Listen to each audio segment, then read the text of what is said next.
If you really think about it, you are probably holding a device in your hand right now. Or, well, maybe it's sitting in your pocket. Right, yeah. But that little device can instantly access, the sum total of human knowledge. It's wild. It really is. You can order groceries to your front door in, a matter of minutes. And you likely live in a society built on this big promise of limitless personal liberty. That's the narrative anyway. Exactly. So our mission today is to figure out why, statistically speaking, you probably feel more stressed, more overworked, and honestly, more trapped than a peasant living in the Middle Ages. Which is a pretty jarring comparison when you first hear it. It really is. But today on this deep dive, we are looking under the hood of modern society to figure out why our modern freedom so often feels like, an incredibly well-designed illusion. Yeah, and to do that, we're digging into this really fascinating piece from the blog called Knowledge is King. Oh, yeah, it's a great read. Yeah, it's an article by Mark Wells, and it's titled The Ancient Engine, Why Modern Freedom Feels Like an Illusion. That title just grabs you. Right. And the core premise, it basically forces us to confront this major blind spot in how we view progress. Basically, the idea that we are the freest generation in history. Exactly. We assume that just because we traded horses for hypercars and town criers for global internet networks, that the fundamental rules of human power and control must have evolved too. But they haven't. No, not really. We completely confuse technological advancement with systemic advancement. Right, and the source makes this brutal distinction between the tools a society uses and the philosophy that actually governs it. Because on the surface, our daily lives look like a literal sci-fi utopia, right? I mean, we have these complex global democracies, instant communication. All the flashy stuff. Exactly. Yeah. But the core forces driving everything, like resource distribution, human labor, authority, the author argues those forces are raw, ancient, and entirely unchanged. Yeah, they're just wrapped in this slick, modern language of freedom, just to make them easier for us to swallow. Okay, let's unpack this a bit, because before we can really understand the illusion, we have to look under the hood of modern society. Right. It's basically like, okay, imagine buying a brand new hypercar. It's got all the digital bells and whistles, seamless touchscreens, biometric security, whatever. Oh, sure, that works. Yeah, but then you pop the hood and you find a rusty, steam-powered engine from the 1800s doing all the actual mechanical work. That is honestly the perfect way to look at it. Okay. Because if we connect this to the bigger picture, history shows us that lies always have an expiration date. Totally. To understand why the system feels so rigged to the everyday worker, the peasants of the past, we have to look at how that ancient engine actually functions. And the author breaks this down into two very specific philosophical gears that grind people down. Yeah, the two gears that make the whole thing turn. Let's start with the first one. Moving from the overall engine to the art of the lie. The text calls this the Machiavellian gear. Right, so here we're talking about the philosophical framework laid out by Niccolo Machiavelli in the 1500s, specifically in his famous handbook for rulers, The Prince. Ah, right, The Prince. And the core enduring lesson from that text is that a ruler doesn't actually need to possess virtue. Wait, meaning they don't need to actually be good people. Exactly. They do not need to be inherently good or honest or kind. They only need to master the appearance of those qualities. So it's all about optics. 100%. Power preserves itself entirely through optics. Okay, but let me push back slightly to deepen this a bit. Sure, go for it. Machiavelli wrote a political handbook for literal 16th century monarchs, like kings with absolute power. Yeah. So what does this all mean for our daily choices now? How does a 500-year-old playbook for kings apply to a modern democratic system? I mean, we actually go to the ballot box and vote, Well, the mechanism of the optics had to evolve, right? Right. But the goal remained identical. Okay. Think about it. In ancient times, the PR strategy was incredibly simple. It was just divine right. Oh, like God chose me. Exactly. A king would just claim, the universe or God placed me on this throne, so you cannot overthrow me. Simple but effective. For a while, anyway. Right. But in a modern secular democracy, divine right obviously no longer works. So the optics require a much more sophisticated upgrade. Okay, so what does that upgrade look like today? Are we saying every modern debate is totally manufactured? Not that the issues aren't real, but institutions today utilize, like intense public relations, media spin, algorithmic curation, and manufactured debates to achieve the exact same result as divine right. Wow. The goal of this Machiavellian gear is no longer to force you into submission at the point of a sword. The goal is to frame the choices available to you. Framing the choices, that is so interesting because it clarifies how the illusion of choice keeps people feeling in control when they really aren't. Exactly. It's kind of like giving someone a menu and letting them agonize for what to eat so they feel completely empowered by their decision. Right. But the whole time, you're hiding the fact that you own the restaurant, you source the ingredients, and you profit literally no matter what they order. That is exactly it. The passions people feel about modern issues are entirely real. Yeah, people care deeply. Of course. And the localized impacts of those debates on human lives are very real. But the overarching framework of the debate is constructed. So no matter who wins the debate on the menu, the foundation of the restaurant remains completely untouched. Precisely. This illusion of choice is the ultimate tool of control, because it allows people to feel the emotional satisfaction of participating in a system, while the fundamental structures, like who owns the capital, who sets foreign policy, who controls the debt, all of that remains totally insulated from the outcome of any given election. Okay, so that first gear controls how we perceive our rulers, basically. It secures the top with this illusion of choice. Yes, exactly. But to truly prevent a revolt, the author says you also have to break solidarity at the bottom. Right, you can't have people teaming up. Exactly. You have to pit people against each other so they never look up. And the source argues this is where the second part of the machinery kicks in, the Darwinian gear. Ah, yes, the Darwinian gear. Which is based on Charles Darwin's concept of survival of the fittest, right? Yeah. In the natural world. Exactly. Organisms compete for limited resources. The adaptable survive and the weak perish. It's just a biological reality of the jungle. Right. But what the text explores is what happens when you take that biological reality and artificially apply it to modern human society. And what happens? You end up masking a brutal, unforgiving jungle under this noble-sounding guise of pure liberty. Oh, wow. Here's where it gets really interesting then, because it's like taking a friendly neighborhood watch program Wow. and secretly turning it into a Hunger Games style corporate arena. That's a great analogy. But you're telling everyone it's just free enterprise. Yes, a society lacking safety nets ceases to be a human community. It transforms into a corporate arena. Just nonstop competition. Nonstop. And it's for basic survival.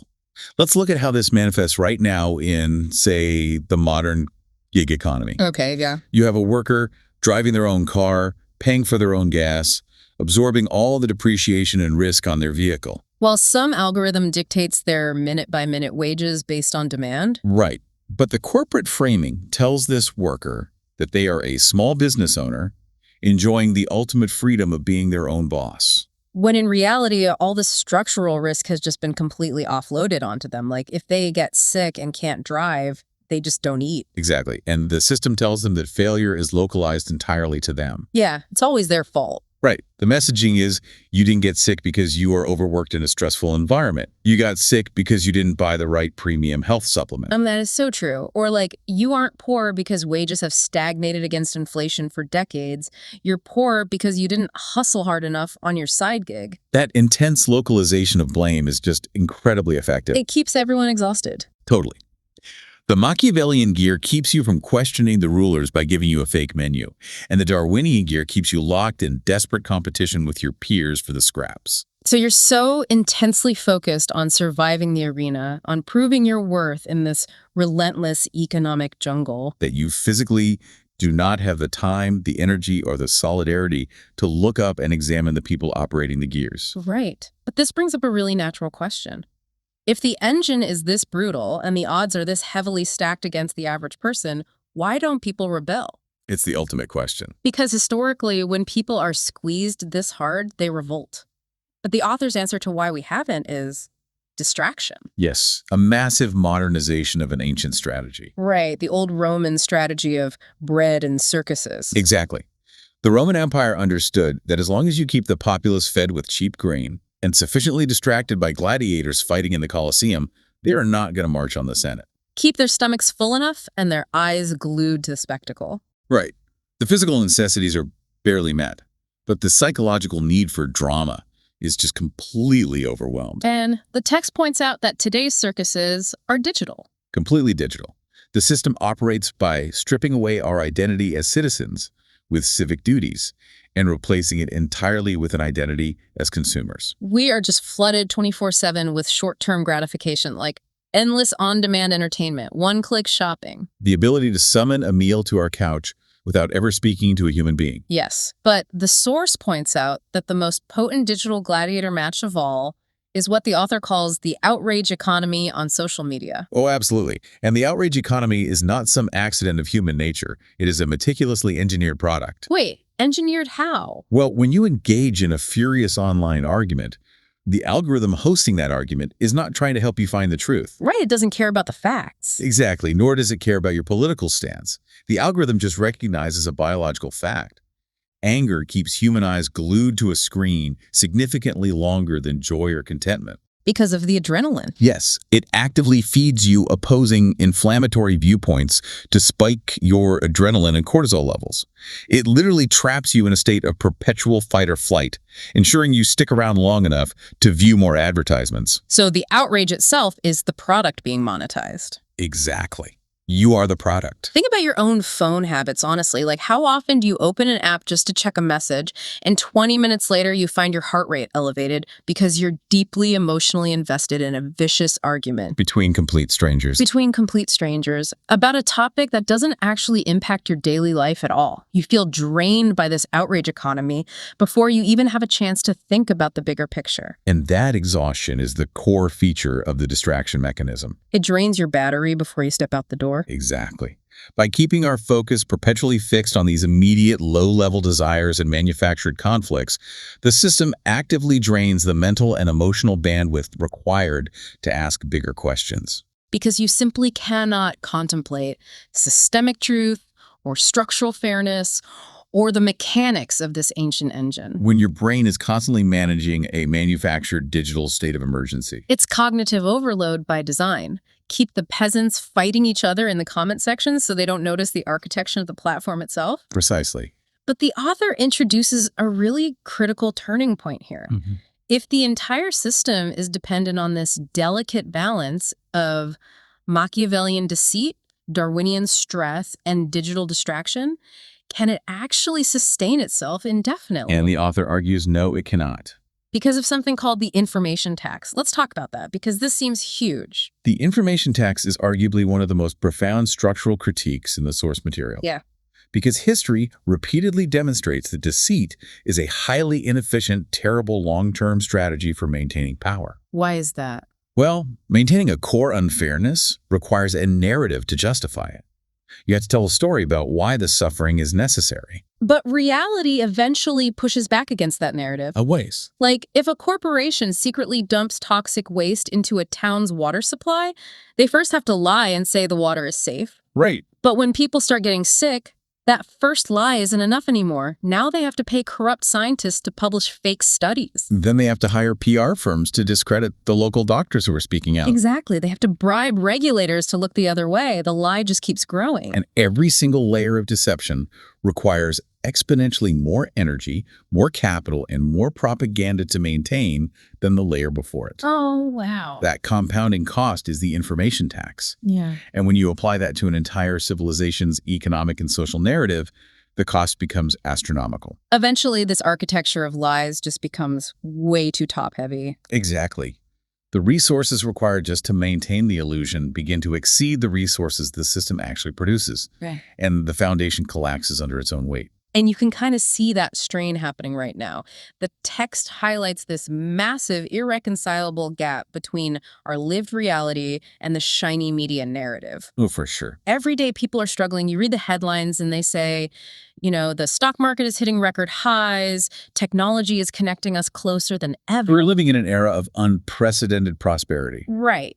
But then you look at your own life. You are working longer hours.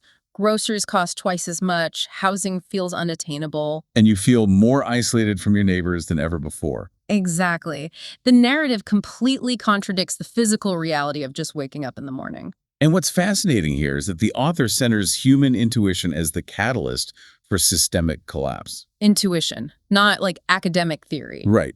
The average person might not have an advanced degree in political science. Yeah. They might not use terms like Machiavellian framework or information tax. Yeah, that's just academic jargon. But they possess an undeniable visceral intuition. They feel the mechanics of the engine grinding against them. They feel the unfairness in their bones. Average people might not have the vocabulary to explain their exploitation, but they feel it in their hearts. The human heart hasn't changed any more than the ancient engine has. That's a great point. The top of the hierarchy still possesses that ancient capacity for greed, which built this machine in the first place. But the bottom of the hierarchy still possesses a quiet, incredibly stubborn hunger for genuine justice. And you can distract people with digital circuses for a long time, but you cannot permanently erase their intuition. Right. When a system stops serving humanity, the mask will fall. Absolutely. When the contradiction between the algorithm's shiny promises and the daily struggle to survive becomes too massive to ignore, that innate hunger for justice wakes up. The societal gaslighting simply stops working. The information tax defaults. History makes a very clear promise on this point.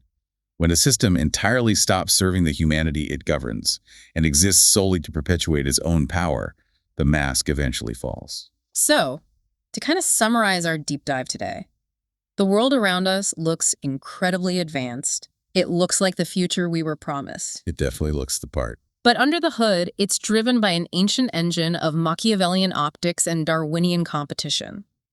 The system thrives on keeping us distracted by endless digital arguments. The bread and circuses. Right, while convincing us that the intense daily struggle to just pay our bills is entirely our own fault. It relies on those optics to hide the true nature of power. Exactly.